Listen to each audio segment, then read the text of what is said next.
Hello students, welcome to one IQ।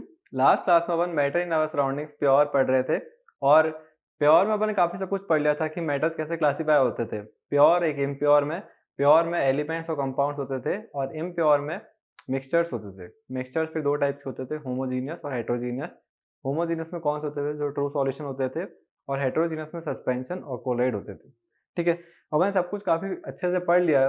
अपन आगे क्या कर रहे थे? तो अपन कर रहे थे कि इनको सेपरेट कैसे करेंगे। जो भी मिक्सचर्स होंगे ना, उनके कंपोनेंट्स को सेपरेट कैसे करना है फिजिकल प्रोसेसेस की हेल्प से। तो अपन ने बहुत सारे फिजिकल प्रोसेसेस देखे थे।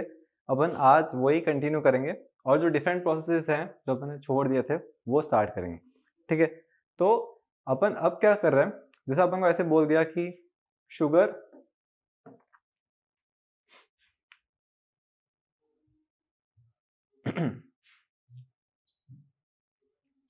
जैसे अपन को बोल दिया शुगर और वाटर मिक्स हो गया है, दोनों को अलग अलग करना है। तो कैसे करोगे? तो अपन क्या करेंगे, दोनों का सॉल्यूशन बनाएंगे, दोनों को गर्म करेंगे। वाटर जो होता है वो वोलेटाइल होने की वजह से इवेपोरेट हो जाएगा और जो शुगर होगी वो वोलेटाइल नहीं होती है, वो नीचे रह जाएगी। तो सॉलिड फॉर्म मुझे वापस शुगर मिल जाएगी और वाटर जो होगा वो इवेपोरेट हो जाएगा। तो ये होता है। और सेकंड क्या होता है, जैसे ये तो सिंपल सा था, थोड़ा हार्ड दे दिया। जैसे अपन को बोला कि जो मिल्क होता है ना, जैसे जो मिल्क है वो एक कोलाइडल सॉल्यूशन है। ठीक है, कोलाइडल सॉल्यूशन है, तो कोलाइडल सॉल्यूशन के कंपोनेंट्स को कैसे सेपरेट करोगे? जैसे मिल्क के अंदर प्रोटीन है, फैट है, क्रीम है, इन सबको सेपरेट करना है उस मिल्क के अंदर से। तो कैसे सेपरेट करोगे वो देखना है अपन को। तो अपन अब इस पूरे चैप्टर में, इस सेशन में अपन क्या करेंगे, सेपरेशन देखेंगे कोलाइडल सॉल्यूशंस का, है ना। जो भी कोलाइडल्स होंगे ना, जो भी कोलाइडल मिक्सचर्स होंगे, उनके अंदर जो सस्पेंडेड पार्टिकल्स है उनको कैसे सेपरेट कर सकते हैं, उस पर अपन देखेंगे कि उसको सेपरेशन करने की कौन सी टेक्निक है। तो उस टेक्निक का सबसे पहले नाम लिख देते हैं। क्या है टेक्निक का नाम? वो है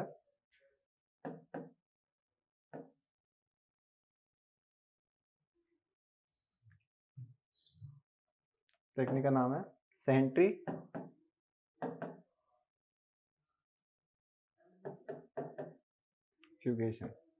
ठीक है, सेंट्रीफ्यूगेशन। अब सेंट्रीफ्यूगेशन क्या होता है वो देखते हैं। सेंट्रीफ्यूगेशन का मतलब क्या होता है, कभी भी अपन कोई भी ऐसी चीज है जो मिक्सचर है उसको बहुत तेज स्पिन करते हैं ना, यहाँ पे बहुत रैपिडली वर्ल करते हैं, एक जगह पे बहुत अच्छे से घुमाते हैं।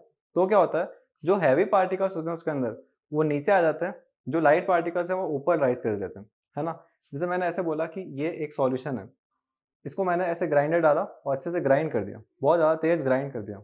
तो इससे क्या होगा, जो हैवी पार्टिकल्स होंगे ना इस मिक्सचर के, वो नीचे आ जाएंगे। जो लाइटर पार्टिकल्स होंगे वो थोड़े से ऊपर आ जाएंगे, ये लाइटर पार्टिकल्स।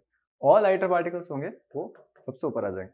ऐसे करें लेयर्स में सेपरेट हो जाते हैं, तो अपन को सेपरेशन मिल जाएंगे। तो अपन इजीली क्या करेंगे, हैवी पार्टिकल्स को अलग कर देंगे, लाइटर पार्टिकल्स को ऊपर से अलग कर देंगे, ऐसे करके सेपरेट कर लेंगे। तो कोई भी कोलाइडल सॉल्यूशन होता है ना, उसको आप अगर अच्छे से वर्ल करोगे, अच्छे से स्पिन करोगे बहुत हाई स्पीड में, तो उसके जो हैवी पार्टिकल्स होंगे वो नीचे आ जाएंगे, लाइटर पार्टिकल्स सबसे ऊपर आ जाएंगे और ऐसे अरेंज हो जाएंगे अपने आप वेट के अकॉर्डिंग। ठीक है, तो अपन को पता चल गया ये। तो अपन यही प्रोसेस का, यही प्रिंसिपल्स को यूज करते हैं। अपन क्या करते हैं, मिल्क को लेते हैं, ये लिया अपन ने मिल्क को, और इसको अपन ने ग्राइंडर की हेल्प से, ये ऐसा ग्राइंडर है ना, इसको अच्छे से घुमा दिया बहुत हैवी स्पीड में। और उसकी वजह से क्या हुआ, जो हैवी पार्टिकल्स थे वो नीचे आ गए, जो लाइटर पार्टिकल्स थे ऊपर आ गए। और ऊपर से अपन हटा दिया जो लाइटर पार्टिकल्स, उनको अलग कर दिया, हैवी पार्टिकल्स को नीचे से हटा दिया। और इस हेल्प से अपन बटर भी निकाल सकते हैं, मिल्क के अंदर से क्रीम भी निकाल सकते हैं, मिल्क के अंदर से और भी कंपोनेंट्स निकाल सकते हैं, है ना। तो इस तरीके से अपन मिल्क के कंपोनेंट्स को सेपरेट आउट कर सकते हैं। ये प्रोसेस अच्छा है क्योंकि अपन मिक्सचर को सेपरेट आउट कर पा रहे हैं। तो उसको क्या बोलेंगे, इस पूरे प्रोसेस को बोलेंगे सेंट्रीफ्यूगेशन। तो इसको डिफाइन कर देते हैं एक बार। ठीक है, the process use to separate suspended particles of a colloid, और एनी सॉल्यूशन भी बोल सकते हैं, और a solution by whirling it.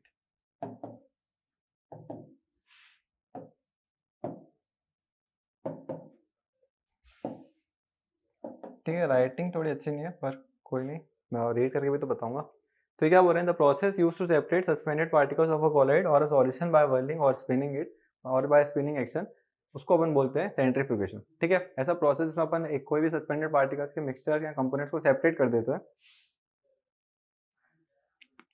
उसको वर्ल करके या फिर उसको स्पिन करके, उस चीज को बोलते हैं centrifugation.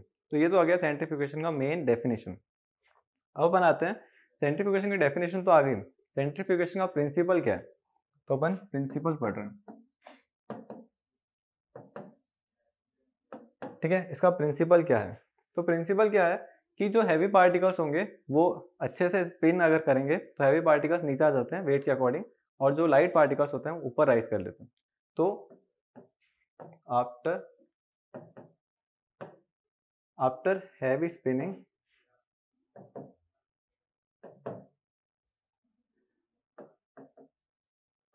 The heavy particles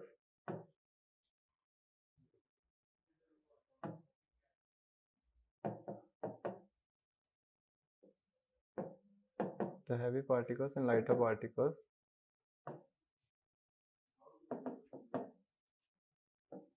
gets separated। ठीक है, राइटिंग फिर से खराब लग रही है पर फिर से अपन रीड कर लेंगे ना।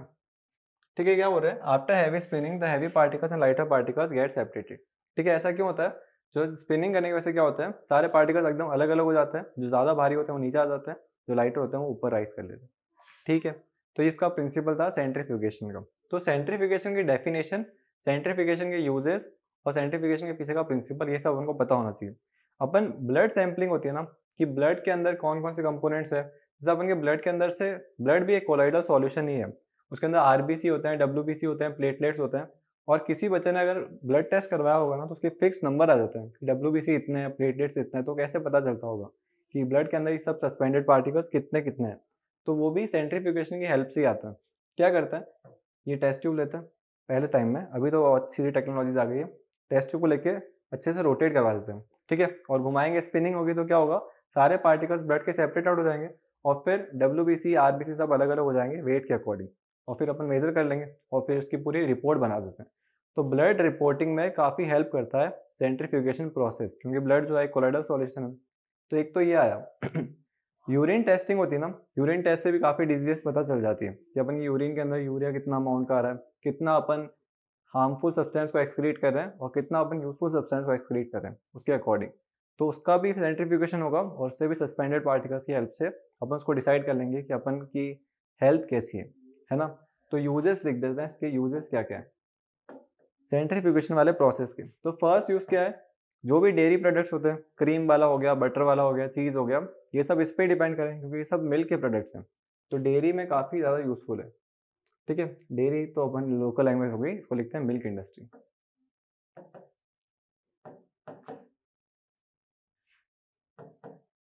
ठीक है, मिल्क इंडस्ट्री में काफ़ी ज़्यादा यूजफुल है। सेकंड, ब्लड टेस्टिंग में, है ना, ब्लड टेस्टिंग में भी काफ़ी हेल्पफुल है।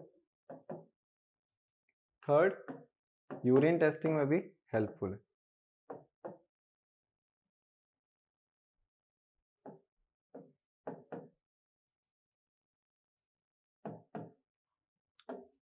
ठीक है, ये सब इसके यूजेस आ गए। तो अपन को सेंट्रीफ्यूगेशन के यूजेस पता चल चुके हैं क्या क्या होता है, सबसे फर्स्ट क्या होता है, सेकंड क्या होता है, थर्ड क्या होता है, तो अपन को पूरा पता चल चुका है। अब आते हैं नेक्स्ट प्रोसेस पे। नेक्स्ट प्रोसेस पे आते हैं, पहले ही वो आ रहा है, ठीक है, पर वो अपन को पहले फोटोज है उनकी, अभी थोड़ी देर बाद में लेंगे। नेक्स्ट प्रोसेस है क्रोमेटोग्राफी, है ना, क्रोमेटोग्राफी, ये सब सेपरेशन की टेक्निक्स है।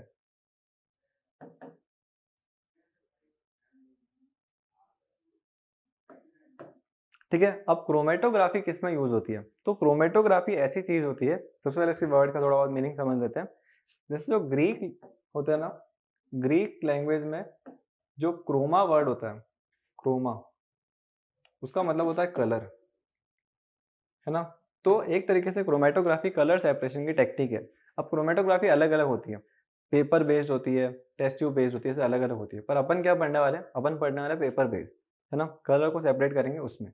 तो एनसीईआरटी में क्रोमेटोग्राफी है, उसमें क्या होता है, जैसे मैंने ब्लैक इंक बनाई, ब्लैक इंक बनाई, अब ब्लैक इंक को बनाने के लिए मुझे इसको डार्क करना था ना, तो मैंने इसमें ब्लैक कलर के अलावा थोड़ा सा ब्लू कलर भी मिक्स करा और थोड़े से एक्स्ट्रा कलर रेड और ये सब भी डाले ताकि वो डार्क हो जाए, ओवरऑल मुझे ब्लैक कलर मिला। ठीक है, तो ब्लैक इंक बनाई मैंने पूरी और उसमें सारे कलर्स मिक्स करे ताकि डार्कनेस बढ़ जाए। पर अब तो पूरा ओवरऑल ब्लैक ही दिख रहा है, पर मुझे फाइंड करना है कि मैंने कौन-कौन से कलर्स मिक्स करे थे उसमें, मुझे पता नहीं है कि मैंने कौन-कौन से कलर्स उसमें मिक्स करे थे, याद नहीं आ रहा। तो मैं वापस से फाइंड कर सकता हूँ कि मैंने कौन-कौन से कलर्स उसमें मिक्स करे थे। तो इस चीज़ का इसके पीछे जो प्रिंसिपल होता है वो कौन-सा होता है? वो होता है क्रोमैटोग्राफी। तो अब हम क्रोमैटोग्राफी पहले प्रोसीजर को देखते हैं, प्रोसीजर क्या है? तो वही क्या करते हैं, एक फ़िल्टर पेपर लेते हैं, फ़िल्टर पेपर ऐसा कुछ होता है, ऐसा फ़िल्टर पेपर। एक फ़िल्टर पेपर की स्ट्रिप लेते हैं और उसपे एक लाइन खींचते हैं और यहाँ पे जो भी अपन की इंक है ना, उसका एक ड्रॉप यहाँ पे लगा देते हैं। ठीक है, एक ड्रॉप अपन ने लगा दिया यहाँ पे। अब क्या करते हैं, इस फ़िल्टर पेपर को एक ग्लास ऑफ वाटर में डाल देते हैं। ये ग्लास ऑफ वाटर और इस फ़िल्टर पेपर को कहीं से अटैच कर देंगे किसी की हेल्प से। जैसे अपन ने वुड लगा दिया यहाँ पे, वुडन स्टिक लगा के उसको अटैच कर दिया, ऐसे किसी चीज़ की हेल्प से अपन उसको अटैच कर दिया और इस ग्लास में यहाँ तक पानी फिल करते हैं। वो जो लाइन है ना, उससे नीचे तक ही। अब ये फ़िल्टर पेपर है, तो ये क्या करेगा? पानी में डिज़ॉल्व होगा, है ना? पानी को एब्ज़ॉर्ब करेगा, ठीक है? पानी में एब्ज़ॉर्ब होगा, पानी इसमें एब्ज़ॉर्ब होगा, तो पानी क्या करेगा? फ़िल्टर पेपर को गीला करना स्टार्ट करेगा। फ़िल्टर पेपर धीरे-धीरे गीला होना स्टार्ट होगा, मतलब पानी ऊपर राइज़ करेगा। पानी ऊपर क्यों राइज़ करता है? उसको बोलते हैं कैपिलरी एक्शन, है ना? कभी आप ऐसे पेपर को थोड़ा डालना उसमें, आप ऑब्ज़र्व करोगे कि पेपर को जहाँ तक मैंने डाला था ना, उससे थोड़ा-सा ऊपर तक भी वो गीला हो गया, है ना? ये फोर्सेस होते हैं वाटर के और जो पेपर के पार्टिकल्स हैं ना, उनके बीच में फोर्सेस होते हैं, वो अटैच कर रहे होते हैं, अट्रैक्ट कर रहे होते हैं पानी के पार्टिकल्स को ऊपर लाने के लिए और उसकी वजह से पानी के पार्टिकल्स ऊपर आएँगे और फ़िल्टर पेपर के अंदर ऐसे पार्टिकल्स होते हैं, ऐसे सॉलिड पार्टिकल्स होते हैं, जो बहुत अच्छे से एब्ज़ॉर्ब करते हैं, है ना, वाटर को। तो पानी ऊपर राइज़ करेगा, पानी ऊपर राइज़ करेगा तो ये जो इंक है, ये तो पानी में सॉल्युबल है ना, तो अपन थोड़ी देर के बाद में क्या ऑब्ज़र्व करेंगे, ये पूरा पेपर यहाँ तक गीला हो गया। ऐसे लाइट सा पानी दिखेगा कि यहाँ तक ये गीला हो चुका है और ये जो इंक है ना, इसका ऐसा बन गया होगा। ऐसे ये ऊपर राइज़ हो गई होगी पूरी इंक और इंक में क्या नोटिस करोगे, यहाँ तक कलर आ रहा है रेड, इधर तक कलर आ रहा है ब्लू और इसके ऊपर यहाँ तक आ रहा है थोड़ा-सा ब्राउन। तो उस ब्लैक इंक को बनाने में अपन ने ये कलर यूज़ करे थे, क्लियरली अपन को विज़िबल है यहाँ से, है ना?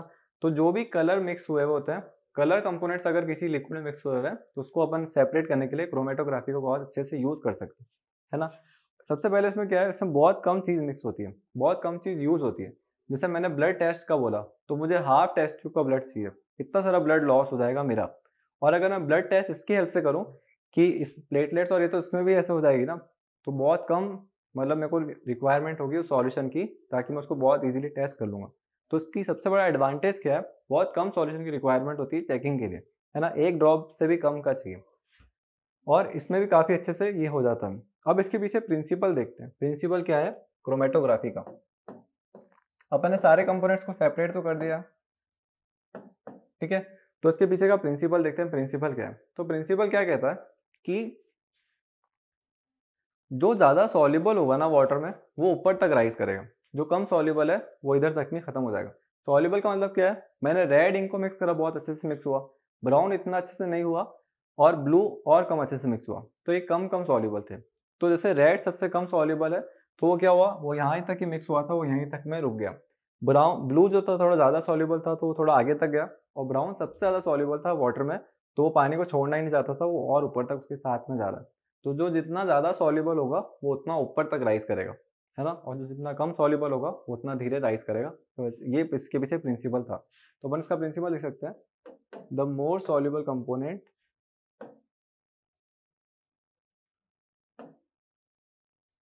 The more soluble colour component बोल सकते हैं, ठीक है? The more it will rise. जितना ज़्यादा सॉल्युबल होगा, उतना ज़्यादा ये राइज़ करेगा।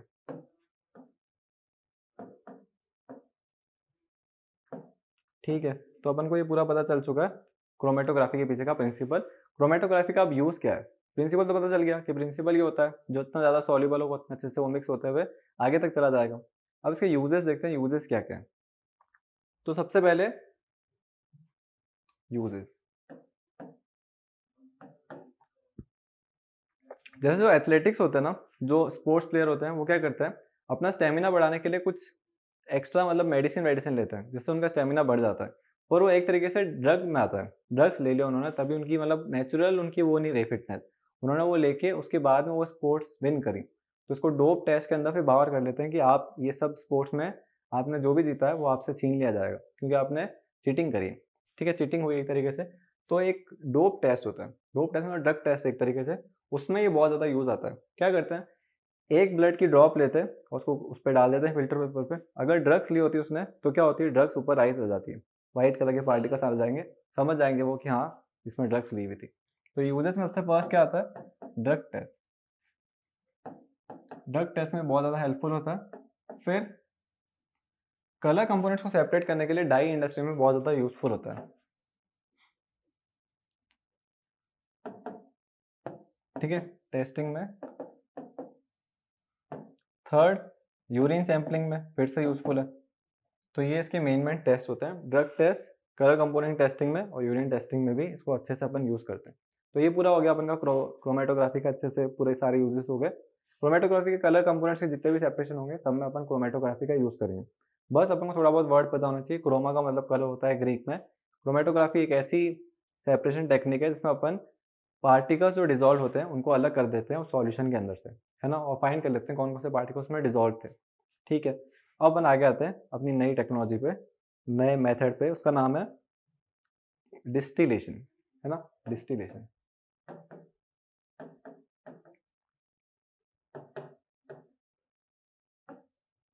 ठीक है, डिस्टिलेशन क्या है। अब अभी तक अपन क्या पढ़ रहे थे, जैसे कोलाइडल सॉल्यूशन है उसके पार्टिकल सेपरेट कर रहे थे, उसके अंदर के कंपोनेंट्स ही थे, दो चीजें मिक्स थोड़ी हुई हुई थी। कोलाइडल एक हेटेरोजेनस मिक्सचर है, उसके अंदर से कुछ जो कंपोनेंट्स थे उसको अपन सेपरेट करा। अब अपन क्या पढ़ेंगे, दो अलग अलग मिक्सचर मिक्स हो गए, उनको सेपरेट करना है। और वो मिक्सचर ऐसे मिक्स हुए हैं कि अच्छे से मिक्स हो गए। जैसे मैंने ऐसे बोला कि ऑयल और वाटर का मिक्सचर है, वो अच्छे से मिक्स होता है क्या, तो आंसर है नहीं, वो इमिसिबल है। पर अभी क्या हो गया है, दो मिसिबल लिक्विड्स मिक्स हो गए। जैसे एग्जांपल मैंने बोला एसीटोन,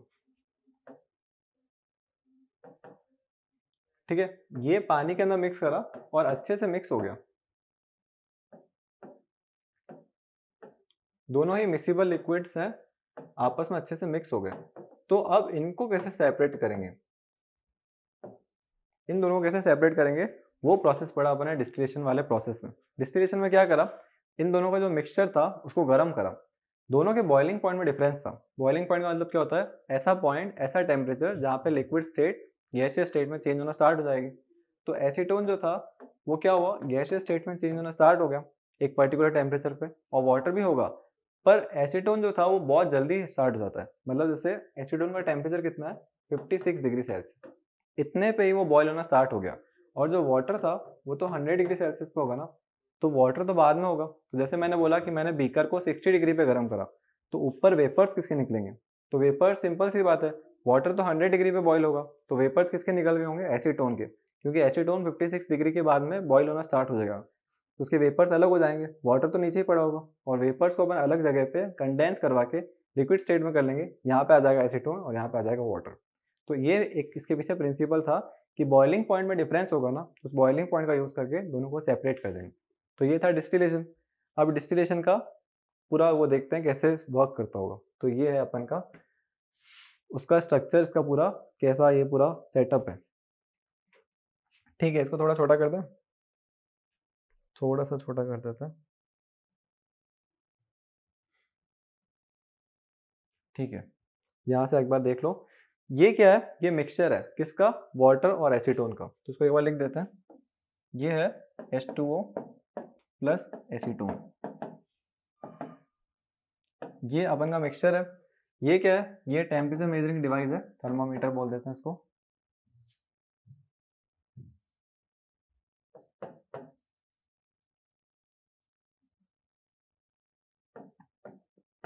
ठीक है, थर्मामीटर।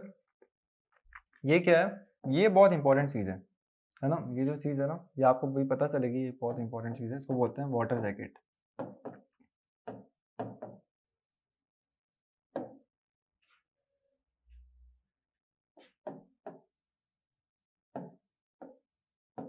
ठीक है, इस पाइप के अंदर से बहुत ठंडा पानी आ रहा है, वो ठंडा पानी वाटर जैकेट के अंदर रहता है, गर्म मतलब ठंडा होता है, ये पूरी टेस्ट को ये ठंडा कर देता है, और यहाँ से ठंडा पानी वापस निकल जाता है आउट। ठीक है, ये पूरा हो रहा है। और यहाँ पे जो दोनों मिक्सचर था ना, उसमें से जो हो चुका था इवेपोरेट, वो यहाँ पे आ जाएगा, तो उसको अपन बोल देंगे एसीटोन। एसीटोन सेपरेट आउट हो गया। ठीक है, तो ये पूरा हुआ। अब इसकी वर्किंग देखते हैं कैसे होती होगी। तो अपन ने क्या करा, इस फ्लेम से आग लगाई, आग लगाई, ये दोनों गर्म होंगे, गर्म होंगे, टेम्परेचर कितना रखा, कितनी बड़ी आग लगाई अपन ने आग लगाई है 60 डिग्री सेल्सियस तक की आग लगाई। ठीक है, आग लगाई इन दोनों में। अब जैसे ही 60 डिग्री सेल्सियस होगा तो क्या होगा, एसीटोन जो है ना 56 डिग्री पे बॉयल होना स्टार्ट हो जाएगा। तो एसीटोन तो बॉयल होना स्टार्ट हो गया और एसीटोन के वेपर्स बन गए। ये वेपर्स बन के ऊपर राइज करेंगे। ऊपर तो यहाँ कॉर्क लगा हुआ है तो और ऊपर तो जाएंगे नहीं, तो वेपर्स क्या करेंगे, यहाँ से इसको जहाँ भी जगह मिलेगी वहाँ जाएंगे। तो ये यहाँ से जाके यहाँ चले गए। अभी तो ये बहुत गर्म हुआ है क्योंकि यहाँ से 60 डिग्री सेल्सियस पे गर्म होते हुए आ रहे हैं। जैसे ही ये जहाँ जाएंगे तो वाटर जैकेट के अंदर क्या है, ठंडा पानी है, ठंडा पानी है। कभी भी आप गर्म वेपर्स को ठंडा कर दोगे तो वो कंडेंस हो जाता है। जैसे बारिश होती है, कैसे होती है, ऊपर राइज करते हैं, टेम्परेचर कम होता है, उसी टाइम वो फॉल हो जाते हैं। ठीक है, तो उसकी स्टेट चेंज हो जाएगी। तो कभी भी आप वेपर्स का टेम्परेचर ठंडा करोगे तो वो कंडेंस हो जाएंगे। इसका एग्जांपल देके बताऊं, कभी आपने क्या करा, एक ट्रांसपेरेंट ग्लास में ठंडा पानी बाहर रखा, थोड़ी देर के बाद में क्या देखते हो, वो जो ठंडे पानी के बाहर की जो मेम्ब्रेन है ना, जो बॉटल की मेम्ब्रेन है, उस पर वेपर्स आ गए, पानी इकट्ठा हो जाता है। ऐसा क्यों होता है, क्योंकि अपन के एटमॉस्फेयर में बहुत सारे वाटर वेपर्स हैं और वो जब जैसे ही वो ठंडा एटमॉस्फेयर मिलता है तो वो कंडेंस हो जाता है और कंडेंस होने की वजह से उनकी गैसियस स्टेट लिक्विड में चेंज हो जाती है। ठीक है, तो ये हो गया। तो ये थे वेपर्स, ये यहाँ से गए, ये ठंडे हो गए। अब क्या होगा, जैसे ये ठंडे हुए तो इसकी स्टेट क्या हो जाएगी, गैसियस से लिक्विड, गैसियस से लिक्विड हो गई। तो अब ये किस में आ गए, लिक्विड में। और यहाँ से क्या होगा, ये ड्रॉप बाय ड्रॉप यहाँ पे इकट्ठा हो जाएगा। तो अपन ने टेम्परेचर का डिफरेंस करते हुए दोनों को सेपरेट कर दिया। तो डिस्टिलेशन किस पे बेस्ड है, एक सेपरेशन टेक्निक है, किस पे अप्लाई होगी, मिसिबल लिक्विड्स के ऊपर। और उसके ऊपर बेस प्रिंसिपल क्या है, जो दोनों मिसिबल लिक्विड्स हैं उनका बॉइलिंग पॉइंट में डिफरेंस हो, बहुत ज़्यादा डिफरेंस हो, है ना। तो ये अपन ने पढ़ा कि इसमें डिफरेंस है। अब थोड़ी माइन्यूट चीज़ आपको थोड़ी ध्यान रखनी होगी कि ये तो डिस्टिलेशन पूरा हो गया। डिस्टिलेशन एक सेपरेशन टेक्निक होती है दो मिसिबल लिक्विड्स को सेपरेट करने की, और उसके पीछे प्रिंसिपल ये सब होता है। पर अपन को थोड़ा कुछ पता होना चाहिए, दोनों के टेम्परेचर डिफरेंस देखो, इसका 56, इसका 100, ऑलमोस्ट 44 डिग्री सेल्सियस का टेम्परेचर डिफरेंस है। पर कभी ऐसा हुआ कि दो लिक्विड्स हैं, एक 98 पे बॉयल होता है और एक 100 पे होता है, तो किसका यूज़ करोगे, दोनों ही तो मतलब ऑलमोस्ट सेम टेम्परेचर पे बॉयल हो रहे हैं, तो दोनों के वेपर्स बन जाएंगे। अब कैसे सेपरेट आउट करोगे, थोड़ी प्रॉब्लम होगी। तो जब ऐसे लिक्विड्स आएंगे ना, तो कैसे सेपरेट आउट करेंगे, उसके लिए एक नई टेक्निक बनाई। ठीक है, तो मिसिबल लिक्विड्स अगर 25 डिग्री सेल्सियस से ज़्यादा टेम्परेचर डिफरेंस है तो अपन डिस्टिलेशन यूज़ करेंगे। लेकिन मिसिबल लिक्विड्स हैं, लेकिन टेम्परेचर डिफरेंस 25 डिग्री सेल्सियस से कम का है, दोनों की जो टेम्परेचर डिफरेंस है वो 25 डिग्री सेल्सियस से कम का है, तो अपन एक नया प्रोसेस यूज़ करेंगे और उसको बोलेंगे फ्रैक्शनल डिस्टिलेशन। ठीक है, तो वो होता है फ्रैक्शनल डिस्टिलेशन। तो एक बार अपन हेडिंग लिख देते हैं, फ्रैक्शनल डिस्टिलेशन।